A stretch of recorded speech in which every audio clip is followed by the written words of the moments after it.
जय हिंद साथियों, मेरा नाम है एसके आनंद और आप देख रहे हैं एसके एजुकेशन यूट्यूब चैनल। साथियों, आज का यह वीडियो है आपकी जो 7 फरवरी को सुबह का पेपर होता है, पेपर 2। ठीक है, 7 फरवरी पेपर 2 सुबह जो 9:30 से स्टार्ट हुआ, तो उसकी ये सीडीपी है। सीडीपी के 30 प्रश्नों की आंसर की है, जो कि हम व्याख्या सहित देंगे।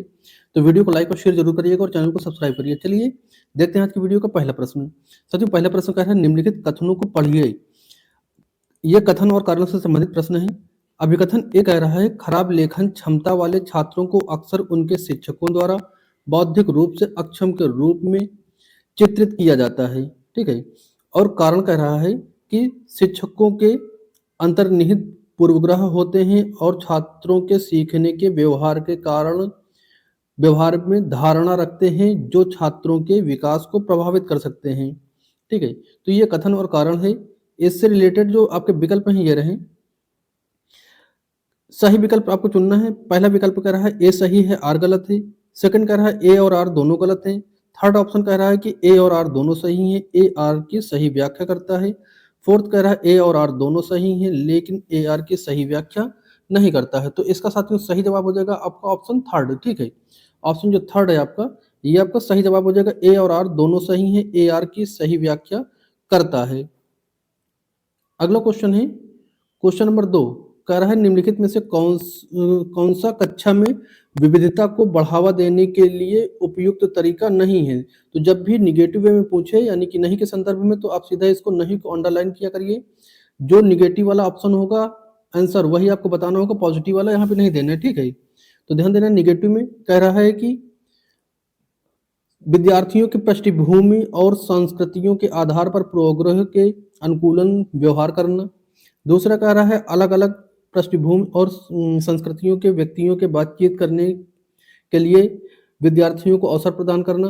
तीसरा ऑप्शन था पाठ्यक्रम में विभिन्न दृष्टिकोण और अनुभवों को शामिल करना। और फोर्थ ऑप्शन था विद्यार्थियों की उनकी अनूठी पहचान और संस्कृतियों को व्यक्त करने के लिए प्रोत्साहित करना। तो साथियों इसका सही जवाब था आपका ऑप्शन फर्स्ट वाला। ठीक है, ऑप्शन फर्स्ट वाला इसका सही जवाब था, विद्यार्थियों की पृष्ठभूमि और संस्कृतियों के आधार पर पूर्वाग्रह के रूप में व्यवहार करना। ठीक है, नेक्स्ट क्वेश्चन है साथियों, क्वेश्चन नंबर 3 था, निम्नलिखित में से अधिगम अक्षमता और इसके कारण होने वाली चुनौती का सही मेल कौन सा है। ठीक है, तो सही मेल कौन सा है, आपका सही मेल बताना है यहाँ पर। पहला कर है पठन वैफल्य संख्यात्मक और अंकगणितीय संक्रियाओं को सीखने की क्षमता को जो है बताता है। तो ये आपका गलत है। जो आपका पठन वैफल्य है ये संख्याओं को नहीं, ये पढ़ने के संबंधी विकार होता है। अगला है आपका गति समन्वय वैकल्य ठीक से देख सुन और बोल पाने की क्षमता को प्रदर्शित करता है। और ऑप्शन थर्ड ये भी आपका गलत है। थर्ड कह रहा है गुणज वैकल्य पढ़ने की क्षमता को भाषा संदर्भ में कौशल को प्रभावित करता है। तो नहीं, ये भी नहीं सही था। आपका ऑप्शन फोर्थ कह रहा है पठन लेखन सूक्ष्म पेशी कौशल और वर्तनी को प्रदर्शित करते हो। तो ऑप्शन फोर्थ यहाँ पे आपका सही हो जाएगा। ठीक है, अच्छा अब हम आपको सीधा ऑप्शन बताएंगे क्योंकि ये आंसर की है, तो ज़्यादा डिस्क्राइब के चक्कर में नहीं पड़ना है, सीधा आंसर हम आपको बताते हैं। ठीक है, यहाँ पर आपका फोर्थ ऑप्शन था, कह रहा है कि शालीनता से जूझ रहे विद्यार्थियों को आसानी होती है। तो किसमें होती है, इसका सही जवाब साथ हो जाएगा आपका ऑप्शन फोर्थ। ठीक है, ऑप्शन फोर्थ यानी कि परिचित और पूर्व नियम दिनचर्या का पालन करें। 4 का ऑप्शन फर्स्ट हो जाएगा। ठीक है, 5 का क्या है, प्रतिभाशाली बच्चों के बारे में निम्नलिखित में से कौन सा कथन सही नहीं है। तो सही नहीं है साथियों, नहीं के संदर्भ में पूछा गया है, तो इसका सही जवाब हो जाएगा आपका विकल्प 2। ठीक है, प्रतिभाशाली बच्चों में जिज्ञासा की भावना कम करना और उनकी कल्पना शक्ति को कमजोर कर देती है। ठीक है, क्वेश्चन नंबर 6 है, क्वेश्चन नंबर 6 का रहा है कि विद्यार्थियों द्वारा सेवम का त्रुटि विश्लेषण है। तो इसका सही जवाब क्या था साथियों, इसका सही जवाब है ऑप्शन 2। ऑप्शन 2 यानी विद्यार्थियों के लिए अधिगम को स्मृति में बनाए रखने में सहायता प्रदान करता है। ठीक है, नेक्स्ट क्वेश्चन है क्वेश्चन नंबर 7। क्वेश्चन नंबर 7 कह रहा है घोषणात्मक ज्ञान और प्रक्रियात्मक ज्ञान के संबंध में निम्नलिखित में से कौन सा कथन सही है। तो यहाँ पॉजिटिव में पूछा गया है, तो साथियों इसका सही जवाब क्या था, इसका सही जवाब है आपका ऑप्शन फर्स्ट यानी कि क्रियात्मक ज्ञान आमतौर पर कार्यविधि उन्मुख होता है। ठीक है, पहला विकल्प आपका यहाँ पे सही हो जाएगा। नेक्स्ट क्वेश्चन 8 नंबर था, 8 नंबर में पूछा गया था आज के प्रश्न में, कह रहा है जिन विषय वस्तुओं को मौजूद संज्ञानात्मक संरचनाओं के विस्तार पर संशोधित की आवश्यकता होती है उन्हें सीखने में डैश डैश के समय लगता है और वे डैश अवधि के लिए स्मृति में बने रहते हैं। तो सीखने में उन्हें इसके बाद क्या भरना है, सीखने में क्या भरा जाएगा? कंबल, लंबा, लंबी, लंबा, कम लंबी और लंबा, कम। तो इसमें से सही जवाब साथियों था आपका ऑप्शन थर्ड, यानी कि लंबा और लंबी। यहाँ पे सीखने में लंबा समय लगता है और वे लंबी अवधि के लिए स्मृति में बने रहते हैं, ठीक है। नेक्स्ट क्वेश्चन, क्वेश्चन नंबर 9 था, निम्नलिखित कथनों को पढ़ना था यहाँ पर। अभिकथन था यहाँ पर कि शिक्षकों को बच्चों से ऐसे प्रश्न पूछने पर ध्यान केंद्रित करने के लिए प्रेरित करना चाहिए जिससे कि वे मेरा सीखने का लक्ष्य क्या है और वहां पहुंचने के लिए मुझे क्या करने की जरूरत है। कारण था कि जब छात्र समझते हैं कि उन्हें काम के प्रदर्शन का आत्म मूल्यांकन कैसे किया जाए, ये वो इस समझ का उपयोग खुद को करने सीखने और अपनी प्रगति में मदद करने के लिए कर सकते हैं। तो इसका सही जवाब साथियों क्या था? इसका सही जवाब था आपका ऑप्शन थर्ड, ठीक है। ऑप्शन थर्ड यानी कि ए और आर दोनों सही, ए और आर दोनों सही और ए आर की सही व्याख्या करता है, ठीक है। ऑप्शन थर्ड आपका सही हो जाएगा। नेक्स्ट क्वेश्चन है क्वेश्चन नंबर 10, करा अधिगम के निर्देशन खोज आधारित उपागम में। तो क्या हो जाएगा यहाँ पर? सही जवाब क्या जाएगा इसमें? ऑप्शन फर्स्ट इसका सही हो जाएगा, ठीक। ऑप्शन फर्स्ट यानी विद्यार्थियों के स्वयं के लिए ज्ञान की रचना करने के लिए अवसर प्रदान किए जाते हैं। नेक्स्ट क्वेश्चन, क्वेश्चन नंबर 11, करा निम्नलिखित में से कौन सा रणनीति बच्चों के वैचारिक समझ विकसित करने के प्रभावशाली नहीं है। देखिए यहाँ नहीं के संदर्भ पूछा गया है, तो निगेटिव वाले को आप सीधा अंडरलाइन किया करिए। तो साथियों इसका सही जवाब क्या था? ऑप्शन दूसरा, ठीक है। विद्यार्थियों में परिभाषा को ज्यों का त्यों याद करने के लिए कहना, तो ये नहीं था, बाकी के सब सही था। यहाँ पे पूछ नहीं के संदर्भ पूछा तो सेकंड ऑप्शन आपका सही हो जाएगा। अगला क्वेश्चन है, सक्रिय माध्यमिक विद्यालय कक्षा के सिद्धांतिक सिद्धांतों पर स्थापित की जानी चाहिए। तो इसका सही जवाब दोस्तों हो जाएगा ऑप्शन फर्स्ट, यानी कि ऑप्शन फर्स्ट सामाजिक रचनावाद, ठीक है। नेक्स्ट क्वेश्चन है, क्वेश्चन कह रहा है कि अभिकथनों को पढ़िए। तो साथियों अभिकथनों को पढ़ना है यहाँ पर। कह रहा अभिकथन ए, सहानुभूति यह समझने की योग्यता पर निर्भर करती है कि दूसरों की भावनाएं और उनकी समस्याओं के अनुमान के लिए। कारण कह रहा है भावनाएं और संज्ञान एक दूसरे से अंतर संबंधित नहीं है, तो यह नहीं है। तो इसमें कौन सा सही जवाब था? विकल्प यहाँ पे आपके सामने थे, सही जवाब क्या था? सही जवाब साथियों इसमें था ऑप्शन ए, ठीक है। ऑप्शन ए सही था लेकिन आर गलत था, यानी कि जो कथन है ये सही है लेकिन कारण आपका नहीं है, तो ऐसा ये गलत बता रहा है। एक दूसरे से अंतर संबंधित होते हैं, ठीक है। तो यानी कि ऑप्शन जो फर्स्ट है आपका ऑप्शन ए, ऊपर वाला ऑप्शन फर्स्ट आपका सही है, ए सही है, आर गलत है, ठीक है। 14 नंबर क्वेश्चन है, क्वेश्चन कह रहा है कि एक माध्यमिक स्कूल में शिक्षक छात्रों को रणनीति स्वप्रेरित विद्यार्थी बनाने के किस प्रकार सक्षम बना सकता है। तो साथियों इसका सही जवाब था ऑप्शन थर्ड, ठीक है। ऑप्शन थर्ड यानी कि छात्रों को उनके अभिसंज्ञानात्मक और ज्ञान कौशल को विकसित करने के लिए प्रोत्साहित करके, ठीक है। नेक्स्ट क्वेश्चन, क्वेश्चन नंबर 15, कह रहा है निम्नलिखित में से कौन सा आंतरिक अभिप्रेरणा का उदाहरण है। तो आंतरिक अभिप्रेरणा क्या होती है? जिससे जिज्ञासा और आनंद आने के लिए, ठीक है। तो इसका सही जवाब क्या हो जाएगा आपका 15 नंबर का ऑप्शन फोर्थ हो जाएगा, ठीक है। व्यक्तिगत रुचि या कार्य पसंद से अप्रेरित अप्रेरणा है, ठीक है, option fourth. Next question 16 number था कि निम्नलिखित में से किस बहस पर प्रकाश डाला गया है। तो किस बहस पर प्रकाश डाला गया है, ध्यान देना है। लिखा हुआ है, क्या किसी व्यक्ति का जैविक रूप से निर्धारित जेंडर अपने साथ वे सभी विशेषताएं लाता है जो किसी के सामाजिक रूप से निर्मित जेंडर को परिभाषित करते हैं। तो इसमें किस पर था? विकास की स्थिर अस्थिर दृष्टिकोण, योग्यता का अटल वृद्धिशील दृष्टिकोण, प्रकृति परिवेश का विकास पर प्रभाव, या फिर विकास की निरंतरता विच्छेद करना। तो साथियों इसका सही जवाब था ऑप्शन थर्ड, ठीक है। प्राकृतिक परिवेश का विकास पर प्रभाव, ये इस पर प्रकाश डाला गया है, ठीक। ऑप्शन थर्ड इसका सही जवाब है। नेक्स्ट क्वेश्चन है 17 नंबर क्वेश्चन, कह रहा है डैश डैश खाली स्थान दिया गया है के दौरान एक विकासात्मक कार्य व्यक्तिगत यौन और व्यावसायिक पहचान की खोज है। तो साथियों इसका सही जवाब क्या था? किशोरावस्था, ठीक। किशोरावस्था यानी कि ऑप्शन फर्स्ट आपका सही है।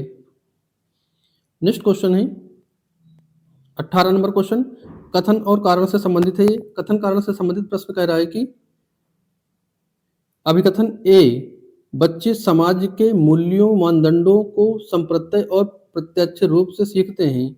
कारण कह रहा है प्रत्यक्षीकरण समाज के रीति रिवाजों और अनुष्ठानों को पारित करने के लिए यह एक सरल प्रक्रिया है। तो साथियों इसमें कौन सा सही जवाब था? साथियों इसका सही जवाब था ऑप्शन ए, यानी कि ए सही है लेकिन आर गलत है, यानी कि आपका जो अभिकथन सही है लेकिन यह एक आप जो कारण दिया गया है रीज़न ये गलत है, तो ऑप्शन इसका फर्स्ट सही हो जाएगा। नेक्स्ट क्वेश्चन, क्वेश्चन नंबर 19 कह रहा है कि जीन पियाजे के संज्ञानात्मक विकास के सिद्धांत के अनुसार निम्नलिखित में से कौन सी क्षमता औपचारिक संज्ञानात्मक सोच को मूर्त संज्ञानात्मक सोच से भिन्न करती है?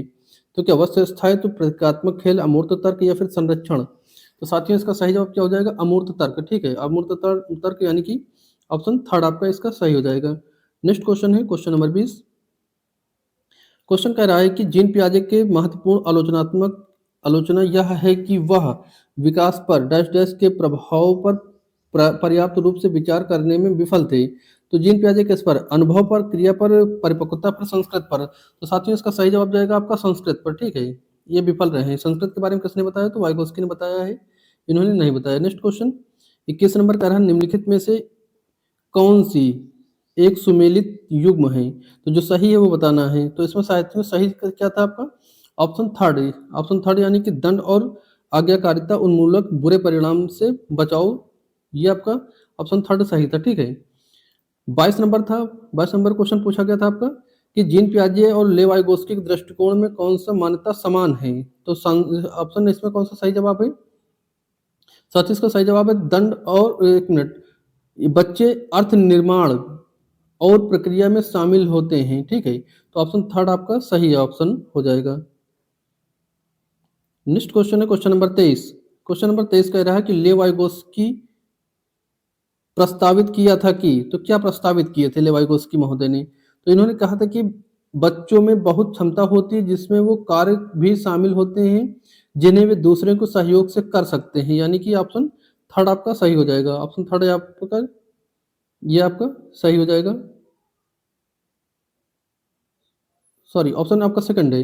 ऑप्शन सेकंड आपका सही, बच्चों में बहुत क्षमता होती है जिसमें वो कार्य भी शामिल होते हैं जिन्हें वो दूसरे को जो है सहायता से कर सकते हैं, जिसको आप स्कैफोल्डिंग कहते हैं। ठीक है, 24 नंबर प्रश्न है इनका। कह रहे हैं आज का प्रश्न पूछा गया था 24 नंबर, निम्नलिखित कथनों को पढ़िए, यानी कि रीजन और तर्क दोनों से अभिकथन।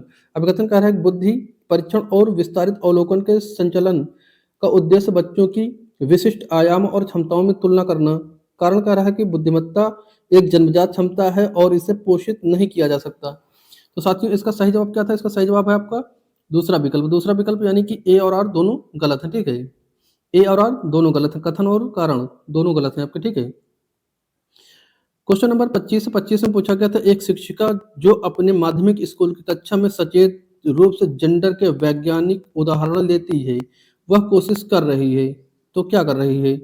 ये आपको बताना है। सही जवाब इसका साथियों था आपका ऑप्शन तीन। ठीक, ऑप्शन तीन यानी कि जेंडर रूढ़िवादित्वों को तोड़ना, यानी कि जो जेंडर के वैज्ञानिकों को उदाहरण जो है शिक्षिका ले रही है, जेंडर रूढ़िवादिताओं को तोड़ रही है। ऑप्शन थर्ड आपका यहाँ पे सही जवाब है। क्वेश्चन नंबर 26 कथन कारण से संबंधित था। यहाँ पर पूछा कथन और कारण को पढ़ना था। अभिकथन कह रहा है कि अभिकथन में सभी लड़कियां मेहनती और ईमानदार होती हैं जबकि लड़के बुद्धिमान और रोबदार होते हैं। कारण कह रहा है कि वे विशिष्ट दैनिक मस्तिष्क लड़कियों और लड़कों में शारीरिक और संज्ञानात्मक कौशल के साथ साथ व्यक्तित्व और स्वभाव में भी सभी मतभेदों का उत्पादन करते हैं। तो साथियों इसका सही जवाब क्या था? इसका सही जवाब साथियों था आपका ऑप्शन दूसरा। ठीक है, ऑप्शन दूसरा यानी कि दोनों गलत हैं, ये दोनों गलत हैं। ठीक है, जेंडर रूढ़िवादिताओं को दर्शा रहे हैं इसलिए यहाँ कथन और कारण दोनों गलत हैं। ऑप्शन थर्ड सेकंड इसका सही जवाब हो जाएगा। नेक्स्ट क्वेश्चन 27 नंबर कह रहा है कि विद्यार्थियों के सीखने की प्राथमिकताओं में व्यक्तिगत भिन्नताओं को किस रूप में देखा जाना चाहिए? तो किस रूप में देखना चाहिए? इसका सही जवाब होगा जाएगा साथियों आपका विविधता का सम्मान चित्रण, यानी कि आपका ऑप्शन सेकंड इसका सही जवाब हो जाएगा। ठीक है, अगला क्वेश्चन क्वेश्चन नंबर 28 कह रहा है कि वह आकलन जो किसी विद्यार्थी के प्राप्त अंकों को अन्य विद्यार्थियों के औसत प्रदर्शन से तुलना करने के लिए किया जाता है। तो साथियों इसका सही जवाब क्या था? इसका सही जवाब था साथियों आपका ऑप्शन फर्स्ट, यानी कि मानक संदर्भित। ठीक है, इसका सही ऑप्शन था मानक फर्स्ट, मानक संदर्भित। 29 नंबर क्वेश्चन है कह रहा है कि कक्षा आकलन के बारे में निम्नलिखित में से कौन सा कथन सत्य नहीं है? तो जहां पर सत्य नहीं हो सीधा हमने बार बार कहा कि आप उसको अंडरलाइन करेंगे। ठीक है, अंडरलाइन किए आपने। तो इसका सही जवाब देखिए यहाँ पे आपका ये थे आपके ऑप्शन। ठीक है, यहाँ पे आपको सही विकल्प चुनना था। तो साथियों इसका सही विकल्प क्या था? इसका सही विकल्प था आपका ऑप्शन फोर्थ। ठीक है, ऑप्शन फोर्थ यानी कि आपका ये और ये वाला सही था, फर्स्ट और दूसरा, पहला दूसरा सही था, इसलिए ऑप्शन 4 आपका सही निकल कर आया था।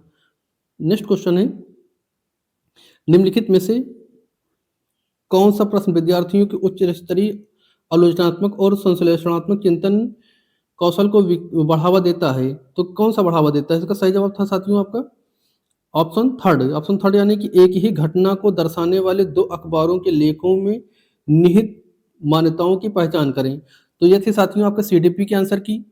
नेक्स्ट आंसर की जस्ट इसके साथ ही देखिए नेक्स्ट दोस्तों, साथ ही चैनल को सब्सक्राइब करते हुए आगे बढ़ेंगे।